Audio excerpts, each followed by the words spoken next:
স্থানীয় ব্যবসায়ী আকবর হোসেন লিটন নিয়মিত যাতায়াত করতেন চাঁদপুর শহরের নতুন বাজার শাখার পূবালী ব্যাংকে। তারই সূত্র ধরে বেশ খাতির হয় ব্যাংকেরই শাখা ব্যবস্থাপক শ্রীকান্ত নন্দীর সঙ্গে।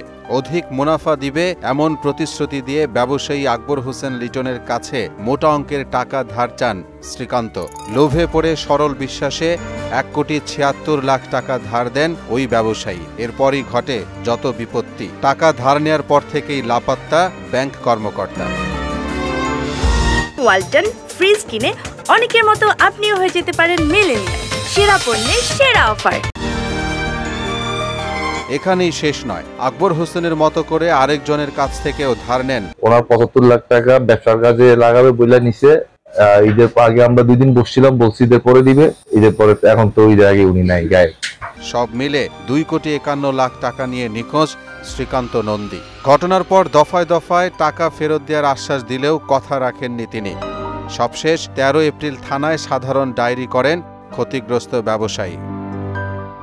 অন্য কোনো টাকা পয়সা লেনদেনের ব্যাপারে সংবাদ থাকে, তথ্য থাকলে সে ব্যাপারে আমরা খোঁজখবর নেওয়ার জন্য এই ব্যাংকে আসছি। ঘটনার তদন্তের পর আইনানুগ ব্যবস্থা নেওয়ার কথা জানিয়েছেন পুলিশের এই কর্মকর্তা। এ ঘটনার পর এলাকায় চাঞ্চল্য সৃষ্টি হয়েছে। লাস্ট কর্মদিবসে কোনো ক্ষেত্র ত্যাগ করার পরে উনি অফিসে আসেন।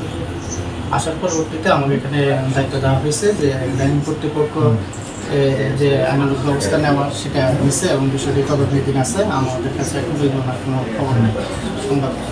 জিডিতে উল্লেখ করা হয়, শ্রীকান্ত নন্দীর ব্যক্তিগত মোবাইল বন্ধ, কোনোভাবেই তার সঙ্গে যোগাযোগ করা সম্ভব হচ্ছে না। পলাতক শ্রীকান্তকে দ্রুত গ্রেফতার করে দৃষ্টান্তমূলক বিচারের দাবি ভুক্তভোগীদের। আমরা আশা করব ব্যাংক এই বিষয়ে পূবালী ব্যাংক যথাযথ ব্যবস্থা নেবে।